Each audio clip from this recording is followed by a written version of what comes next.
Good morning, good morning. Coffee Cup Chronicle Day 90. Smoky Mountains, the Great Smoky Mountains.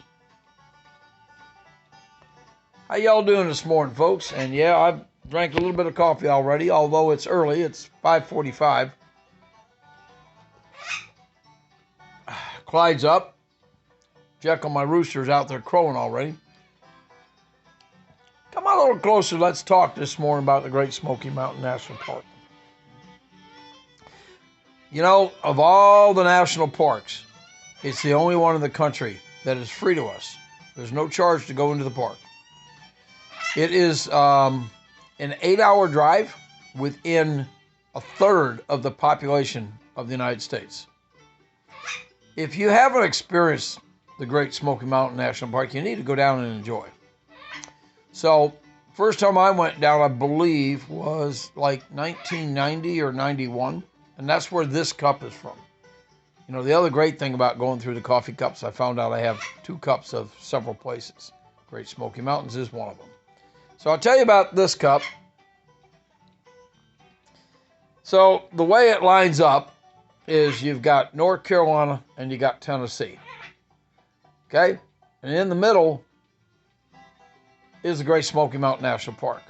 To the south is Cherokee. You come up the road, 2-lane, into the Great Smoky Mountains. You come out at the south end of Gatlinburg. You go through Gatlinburg, you end up into Pigeon Forge, and you come out of Pigeon Forge and you come up to, I think it's called Serville, which there's a Bass Pro up there, and I-40. So it's very accessible for everyone. Let me tell you about this park. This park is amazing. There's so much to do. There is a wild elk herd that, I don't know, about 20-some years ago or so, they put elk, Rocky Mountain elk, in at the eastern end of the park. So you can come off of I-40 on the eastern side, and there's a whole herd. I mean, there's probably now 100 and some elk. And amazingly, they didn't predict it to happen as early as it did, but a bunch of them migrated over the mountaintop into the main part of the park. See, when you come into the eastern end of that park, you can't get into the rest of the park from that exit. They kind of kept it semi-private.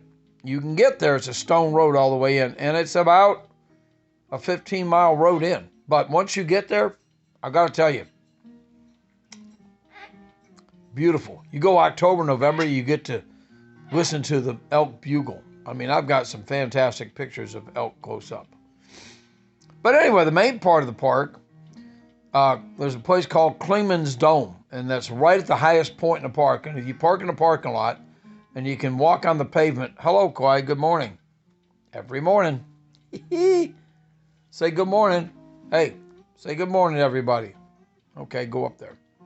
Anyway, at Clayman's Dome, you park, and there's a pavement, I don't know if it's 16 feet or 20 foot wide, wheelchair accessible. And it's about 300 yards up to the top where there's a tower. You go up in the tower and you can go north, south, east, west. You can see both states. The other neat thing is, just before you get to the tower, there's a sign that said Appalachian Trail. So we walked down to there, walked behind the tower about 500, 600 yards, and came up on the other end.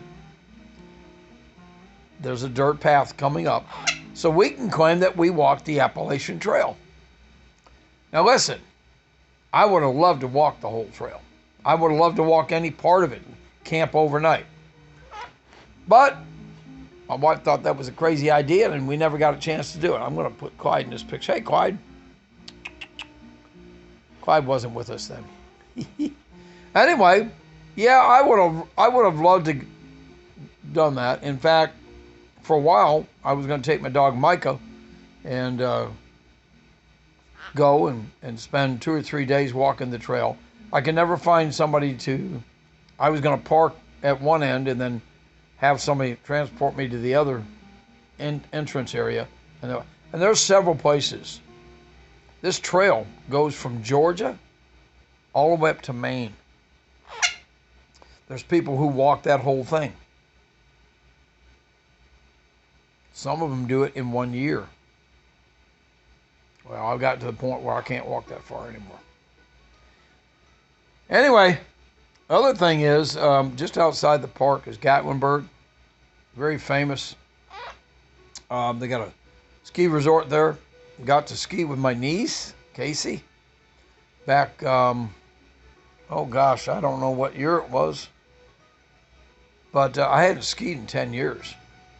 And Casey had a gymnastics event up there, and all the family went up, and after the event was over, the next day on Sunday, the owner who owned the gymnastics in Aiken, South Carolina, she was going to pay for anybody that wanted to go skiing. Well, Casey wanted to go skiing, but nobody else did, and I said, hey, I'll go. You ski? Yep, I ski. Been 10 years, but I went.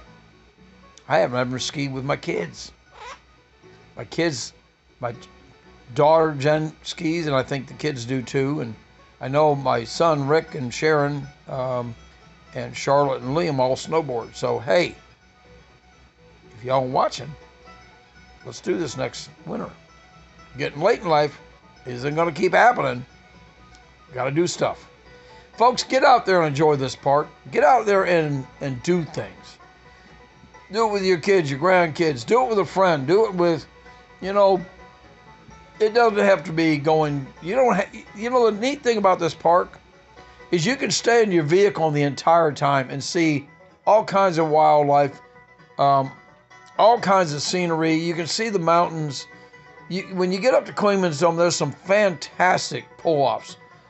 And if you can't get out of the car, truck, whatever you're driving, you can actually see these views. But there's also little places you can go that pull over and get out and look. I'll tell you another one is Mingo Falls. That's on the south side of the park. You have to go past the KOA campground, which sits just outside the southern edge of the park on the Cherokee side. Cherokee, oh my gosh. Cherokee Indian Reservation. Great. I mean, during the summer, they have great big bonfires and they have Indian storytelling. And listen, you fish, trout stream, $8. You can fish for the day on the Cherokee side of the stream, and there's huge trout in there. Or you can go out in Gatlinburg, and the stream between Gatlinburg and Pigeon Forge is a beautiful trout stream. And there's a place called Apple Dumpling Restaurant in Pigeon Forge. Mel's Diner. You got to go to Mel's Diner. You got to go to the Apple Tree Place. Great places. Also, in Gatlinburg, it was the first place in this country that allowed to have moonshine made legal. No, I don't drink moonshine. Okay, I had some shots. It was pretty good.